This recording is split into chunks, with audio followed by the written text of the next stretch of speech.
गरीब किसान की कहानी। एक गांव में एक गरीब किसान रहता था। वहां पर 2-3 साल से बारिश नहीं हुई थी, जिस वजह से वहां की सारी जमीन सूख चुकी थी। किसान बहुत दुखी था, क्योंकि वो अपने जमीन के ऊपर कोई फसल नहीं उगा पा रहा था। सर्दी का मौसम था। आज किसान पेड़ के नीचे आराम कर रहा था। तभी उसे वहां एक सांप नजर आया। वह सांप अपना फन फैलाए हुए बैठा हुआ था। किसान के मन में एक बात आई, ये सांप काफी सालों से यहाँ रहता है, इसे भी इस अकाल के समय में मेरी तरह खाना ढूंढने में परेशानी होगी। फिर गरीब किसान ने मन ही मन ये तय किया कि वो हर रोज सांप को एक कटोरी दूध पिलाएगा। अगले ही दिन किसान एक कटोरी में दूध ले आया और सांप के बिल के पास रखकर कहने लगा, हे नागराज, आपको मेरा प्रणाम। मैंने कभी ध्यान नहीं दिया कि आप भी यही रहते हैं। सूखे की वजह से मैं तो परेशान हूँ और मुझे लगता है आपको भी परेशानी हो रही होगी, इसलिए अब से मैं रोज आपको एक कटोरी दूध पिलाया करूँगा।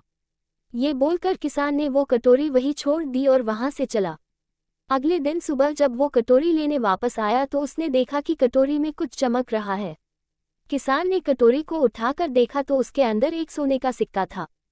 फिर किसान हर रोज सांप को एक कटोरी दूध पिलाता और अगले दिन सुबह हर रोज उसे एक सोने का सिक्का मिलता। एक दिन किसान को किसी काम से शहर जाना था और उसने अपने बेटे को ये जिम्मेदारी सौंपी। उसने अपने बेटे को कहा, बेटा ध्यान से एक कटोरी दूध सांप के बिल के पास रख देना। किसान के बेटे ने अपने पिता के कहे अनुसार एक कटोरी दूध सांप के बिल के पास रख दी। अगली सुबह उसे भी सोने का सिक्का मिला। उसके बेटे ने सोचा कि यह सांप तो बड़ा कंजूस है, जरूर उसके पास बहुत सारे सोने के सिक्के होंगे, लेकिन ये तो हर रोज बस एक ही सिक्का देता है। अगर मैं इसे मार दूं तो मैं इसके सारे सोने के सिक्के ले सकता हूँ। अगली शाम जब लड़का दूध देने के लिए गया तो उसने सांप को देखते ही उस पर छड़ी से वार किया, मगर सांप भी सतर्क था। उसे छड़ी तो लगी पर उसने किसान के बेटे को भी डंस लिया। सांप का विष बहुत ही जहरीला था। देखते ही देखते किसान के बेटे की मौत हो गई और जख्मी सांप अपने बिल में वापस चला गया। जब किसान वापस लौटकर आया तो उसे अपने बेटे की मृत्यु के बारे में पता चला। साथ ही वह बहुत दुखी और क्रोधित होकर सांप के बिल के पास उसे मारने पहुंचा। तभी उसने सांप को देखा कि सांप को भी काफी चोट आई है। उसे देखते ही वह समझ गया कि उसके बेटे ने सांप पर हमला किया होगा। वो समझ गया कि परिस्थिति ही कुछ ऐसी हो गई होगी कि सांप ने उसके बेटे को डसा होगा।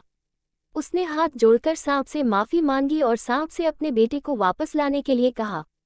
थोड़ी देर बाद सांप अपने बिल में जाकर बाहर आया और उसने किसान को एक जड़ी बूटी दी। गरीब किसान जड़ी बूटी लेकर अपने मरे हुए बेटे के पास गया। उसने उसके नाक के पास वो जड़ी बूटी रखी। थोड़ी देर बाद उसका बेटा खांसता हुआ उठ खड़ा हुआ। जिंदा होने के बाद किसान के बेटे को उसकी गलती का एहसास हुआ। वो अपने पिता के साथ सांप के बिल के पास गया और उससे हाथ जोड़कर माफी मांगी और बोला, हे नागराज, मुझे क्षमा कर दीजिए। अब मैं किसी भी पशु, पक्षी या जानवर पर हमला नहीं करूंगा।